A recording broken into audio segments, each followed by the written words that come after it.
Olá, vamos dar continuidade. Acabamos o capítulo 7 explicando, tá, a história.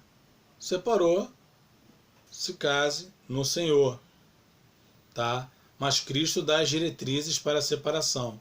Somente em caso de porneia, imoralidade sexual, zoofilia, necrofilia, pedofilia, lesbianismo, homossexualismo, adultério, somente nesses casos. Ah, mas a pessoa vive apanhando também. Também nesses casos há o caso da separação, porque está violando o matrimônio, tá? Quebrando a aliança, ok? Então, mas ainda assim, como o capítulo 7 é missiológico, ele pede que fiquem solteiros, para que só você sofra. Porque se você se casar, vai sofrer você mais a esposa, você mais os filhos, ok? Agora nós vamos falar sobre a liberdade cristã. Estamos em Cristo, somos livres. Livres. Porém, a liberdade tem um parâmetro para o cristão. E nós temos que tomar muito cuidado quanto a isso. Por exemplo, o capítulo 8 de 1 Coríntios diz assim: mas vede que essa liberdade não seja de alguma maneira escândalo para os fracos. Ó, sou livre, faço o que eu quiser. Aí mete tatuagem no corpo, começa a falar palavras chulas, tá? Palavras de baixo escalão. E acha que está abafando e está gerando escândalo. Cuidado, cuidado. O diabo só precisa de uma brecha para perfurar sua couraça. E ele é mirolha, tá? Ele é mirolha. Porque se alguém te vir a ti, que tens conhecimento, sentado à mesa no templo dos ídolos, não será a consciência do que é fraco, induzido a comer das coisas sacrificadas ao ídolo? E pelo teu conhecimento perecerá, ou seja, morre espiritualmente, o irmão fraco pelo qual Cristo morreu. Ora, pecando assim contra os irmãos, e ferindo a fraca consciência, pecais contra Cristo. Pelo que, se o manjar escandalizar a meu irmão, nunca mais comerei carne, para que meu irmão não se escandalize. Há coisas que você precisa se privar para não escandalizar o seu irmão, o novo convertido. Por isso que eu falei do vinho. Por isso que eu falei de pessoas... Lembro quando Charles Spurgeon fumava charuto e ele chegou na tabacaria e viu lá, charutos Spurgeon. Ele falou: o que é isso aqui? Pô, é o charuto que está sendo mais vendido no momento. Ele falou: eu estou induzindo as pessoas a fumarem charuto? Ele parou de fumar na mesma hora. A liberdade cristã tem liberdade, mas você tem que ter respaldo, tem que ter parâmetro, tá? E tudo tem que ser feito com ordem e decência. Nós somos servos de Cristo, tá? Nós representamos Cristo aqui na terra. O que você faz de errado aqui, nego não olha para você, é para Cristo, tá? É para Cristo. Ninguém vê a perfeição, a bondade, só vê os defeitos e aponta para Cristo. Por que quando uma pessoa fala assim, ó, um palavrão, a pessoa, ué, tá xingando? Por que ela se escandaliza? Porque Cristo é santo. E se você é servo de Cristo, você também precisa ser santo, não xingar. Ok? Então, a liberdade cristã tem um limite. Tem um limite. Outro ponto elencado. Já falei da cristã, a parte do matrimônio, liberdade cristã. Agora a questão do culto. questão do culto.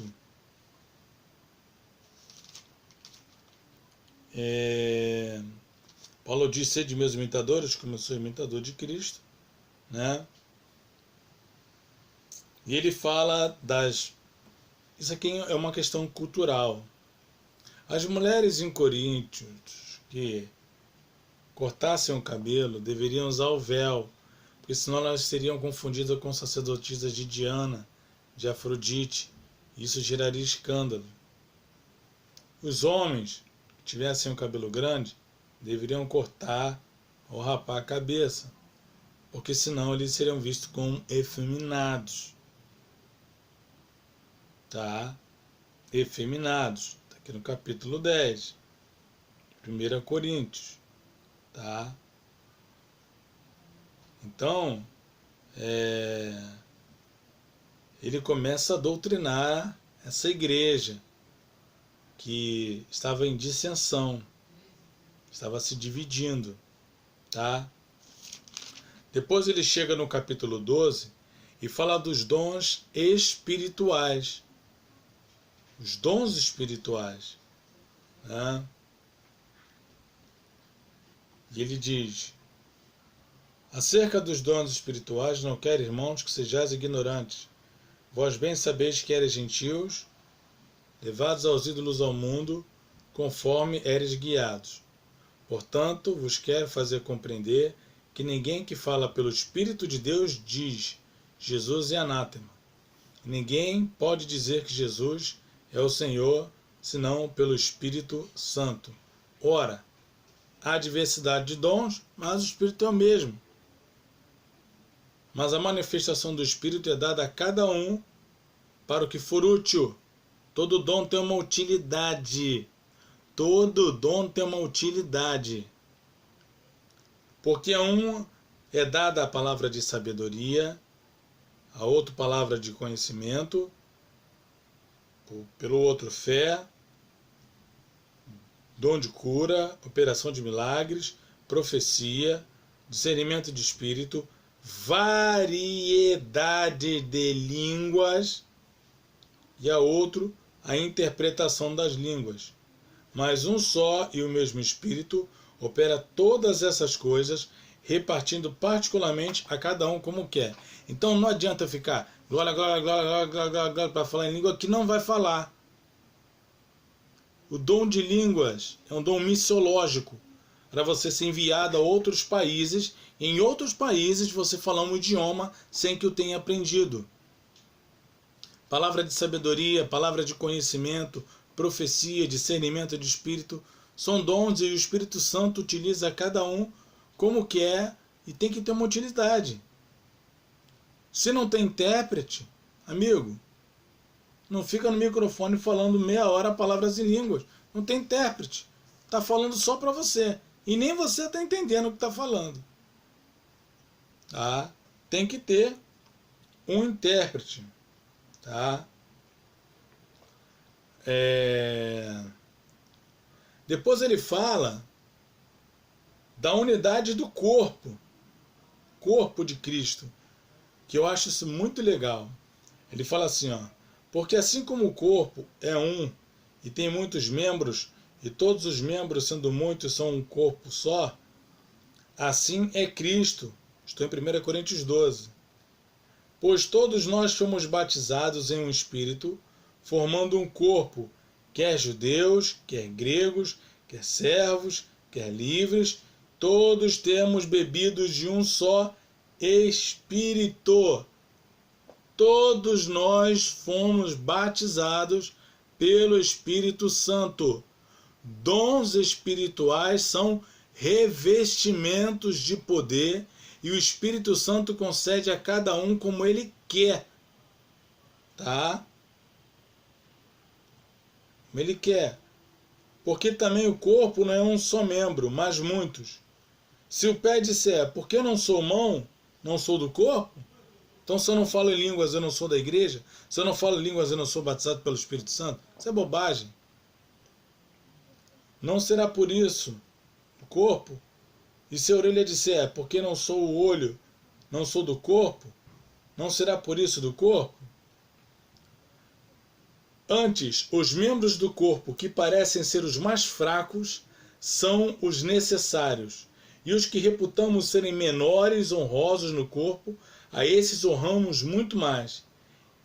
E aos que em nós são menos decorosos, damos muito mais honra, porque os que em nós são mais honestos não têm necessidade disso, mas Deus assim formou o corpo, dando muito mais honra ao que tinha falta dela, para que não haja divisão no corpo, mas antes tenham os mesmos membros iguais cuidados uns dos outros.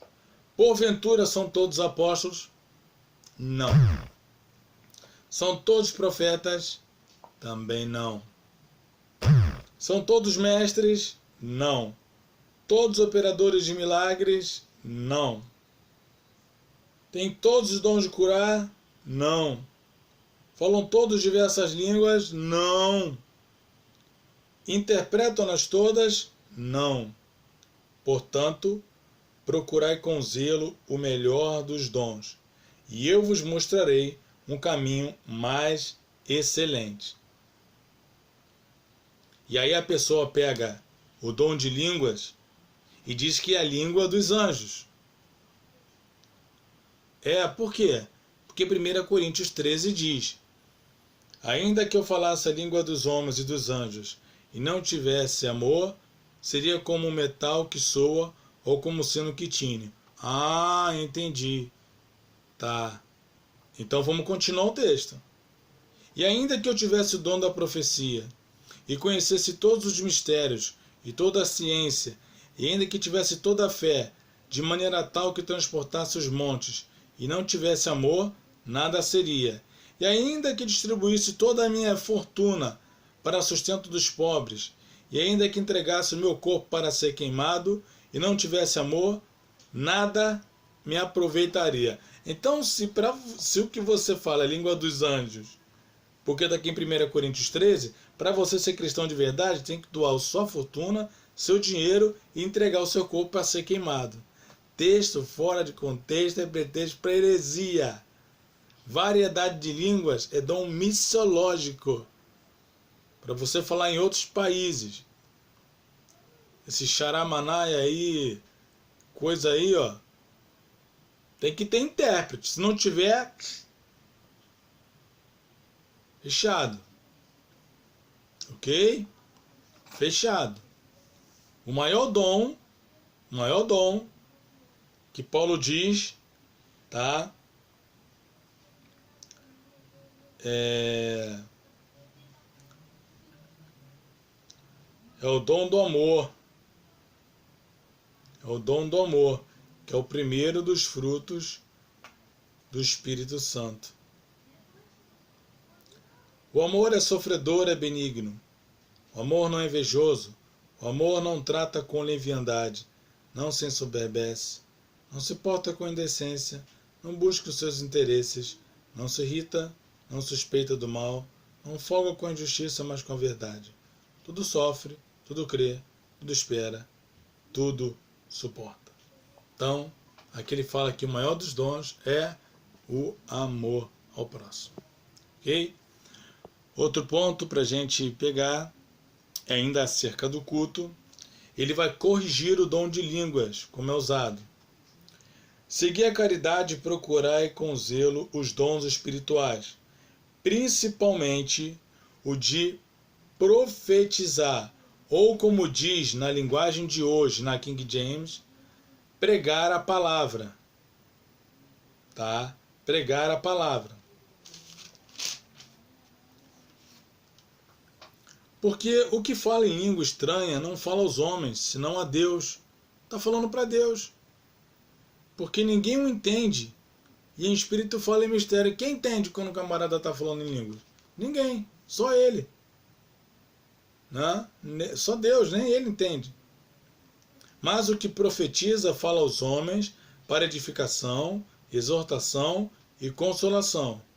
O que fala em língua estranha edifica a si mesmo, mas o que profetiza edifica a igreja.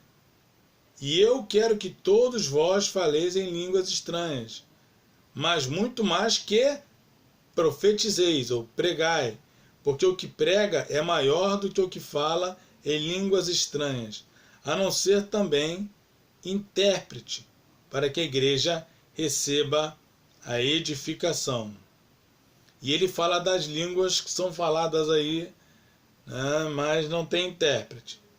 E agora, irmãos, se eu for ter convosco falando língua estranha, que vos aproveitaria se vos não falasse ou por meio de revelação, ou da ciência, ou da profecia, ou da doutrina? Que importa se eu não for falar com vocês pelo conhecimento, pregação e doutrina? Da mesma sorte, se as coisas inanimadas que fazem som, seja flauta, seja cítara, não formarem sons distintos, como se conhecerá o que se toca a flauta ou a cítara? Porque se a trombeta der sonido incerto, quem se preparará para a batalha? Assim também vós, se com a língua não pronunciardes palavras bem inteligíveis, como se entenderá o que se diz? Porque estareis falando como falando ao ar. Há, por exemplo, tanta espécie de vozes no mundo, e nenhuma delas sem significado. Todas têm significado. Tá? Assim também vós, como desejais dons espirituais, procurai aqueles para edificação da igreja. Que farei, pois? Orarei com o espírito, mas também orarei com entendimento. Cantarei com o espírito, mas também cantarei com entendimento. Tá aí, ó. De outra maneira, se tu bendisseres com o espírito em línguas, como dirá o que ocupa o lugar do indouto o amém sob a tua ação de graças, visto que não sabe o que dizes? Porque realmente tu dá bem graças a Deus, mas o outro não é edificado. Tá? Todavia, antes eu quero falar na igreja 5 palavras na minha própria inteligência, para que possa também instruir aos outros, do que 10.000 palavras em línguas desconhecidas. Tá? E se alguém falar em língua, faça-se isso por 2, ou quando muito 3, e por sua vez haja intérprete. Mas se não houver intérprete, esteja calado na igreja, e fale consigo mesmo e com Deus. E falem 2 ou 3 profetas, e os outros julguem. E o espírito dos profetas estão sujeitos aos profetas. Então aquele irmãozinho que está lá na hora lá, ó, pregando a palavra, levantou um mês que vos digo. Calma aí. Deixa eu acabar a palavra. Segura aí, mantém a posição. O espírito dos profetas são sujeitos aos profetas. O 33 diz, porque Deus não é Deus de confusão, senão de paz, como em todas as igrejas. Deus fala lá e fala aqui ao mesmo tempo? Como é que é isso? Tá?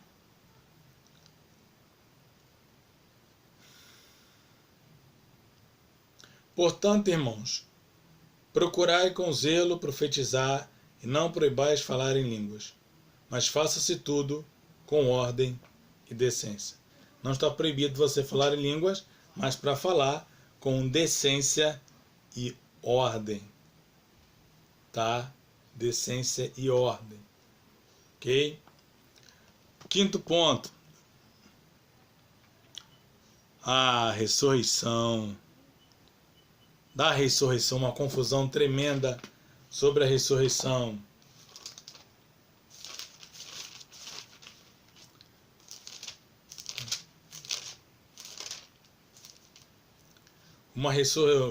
Alguns falsos mestres estavam entrando ali dizendo que não havia ressurreição de mortos. E os coríntios, a igreja, estava começando a dar ouvidos. E Paulo vem bem duro, tá? E chama atenção. Olha o que ele diz. Também vos notifico, irmãos, o evangelho que já vos tenho anunciado, o qual também recebestes e no qual também permaneceis, pelo qual também sois salvos, se o retiverdes tal como vô-lo tenho anunciado, se não é que crestes em vão. Porque primeiramente vos entreguei o que também recebi, que Cristo morreu por nossos pecados, segundo as Escrituras, e que foi sepultado, e que ressuscitou ao 3º dia, segundo as Escrituras. Aqui está o Evangelho, morte e ressurreição de Cristo. Aí ele começa. Ora, se prega que Cristo ressuscitou dos mortos, como dizem alguns dentre vós que não há ressurreição de mortos? E se não há ressurreição de mortos, também Cristo não ressuscitou. E se Cristo não ressuscitou, logo é vã a nossa pregação, e também vó a vossa fé. Está pregando por alguém morto? Se Cristo não ressuscitou, tem fé no morto? Está pregando a fé de uma pessoa que já morreu? Não faz sentido. E assim somos também considerados como mentirosos, falsas testemunhas de Deus, pois testificamos que Deus que ressuscitou a Cristo, ao qual porém não ressuscitou, se na verdade os mortos não ressuscitam. Então, ainda estamos chamando Deus de mentiroso, porque Deus, o Espírito e o próprio Cristo ressuscitaram. Tá? Se não ressuscitou, Deus é mentiroso. Porque se os mortos não ressuscitam, também Cristo não ressuscitou. E se Cristo não ressuscitou, é vã a vossa fé, e ainda permanecei nos vossos pecados. Estão todos em pecados ainda. Porque se Jesus morreu, levando os nossos pecados, mas não ressuscitou, o Pai não recebeu o sacrifício dele. Mas diz Romanos 4,25 que Cristo ressuscitou para a nossa justificação. E Romanos 6,9 diz que Cristo morreu uma vez e a morte não tem mais poder sobre ele. Tá? Jesus é tremendo. Tá? E também os que dormiram em Cristo estão perdidos. Poxa, o meu pai que morreu esperando em Cristo, Cristo não ressuscitou, morreu, acabou, não vai voltar mais. Acabou para ele. Será que é assim? Não. Se esperamos em Cristo, só nesta vida somos os miseráveis de todos os homens. Se a tua esperança está em Cristo aqui nessa terra, por bens materiais, por coisas que Ele possa te dar, você é um grande miserável. A minha esperança está no retorno dele, quando Ele vier em glória e majestade, o céu se rasgar de ponta a ponta, aquele céu dourado aparecer, Cristo nas nuvens do céu, com o arcanjo Miguel tocando a trombeta e os anjos recolhendo os escolhidos dos quatro cantos da terra. Essa é a maior esperança do cristão. Tá? Glória a Deus por isso. Mas agora Cristo ressuscitou dos mortos e foi feita a primícia dos que dormem. Porque assim como a morte veio por um homem, também a ressurreição dos mortos veio por um homem. Porque assim como todos morrem em Adão, assim também todos serão vivificados em Cristo, mas cada um por sua ordem. Cristo, as primícias, depois os que são de Cristo. Cristo ressuscitou, agora os mortos em Cristo vão ressuscitar, e junto com os vivos terão corpos glorificados. Aí ele fala, o primeiro homem da terra é terreno, o segundo homem, o Senhor, é do céu. O qual terreno, tais também os terrenos, e qual celestial, tais também os celestiais. Assim como trouxemos a imagem terrena, assim também traremos a imagem do celestial. Ele coloca aqui.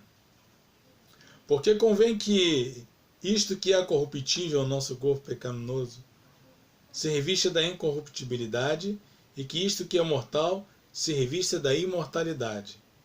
E quando isto que é corruptível se revestir da incorruptibilidade, e isto que é mortal se revestir da imortalidade, então cumprir-se-á a palavra que está escrita: tragada foi a morte na vitória. Onde está a morte, teu aguilhão? Onde está, ó inferno, a tua vitória? Ora, o aguilhão da morte é o pecado, e a força do pecado é a lei. Mas graças a Deus que nos dá a vitória por nosso Senhor Jesus Cristo.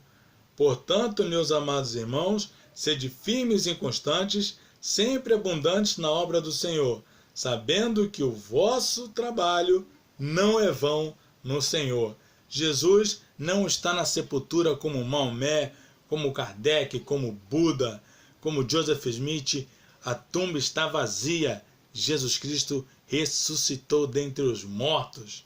É isso que ele fala para o povo de Corintos, tá? Para o povo de Corintos. Cristo ressuscitou dentre os mortos, tá? E o último ponto é acerca da colheita da igreja, que Paulo faz, tá? E nós encerramos o vídeo.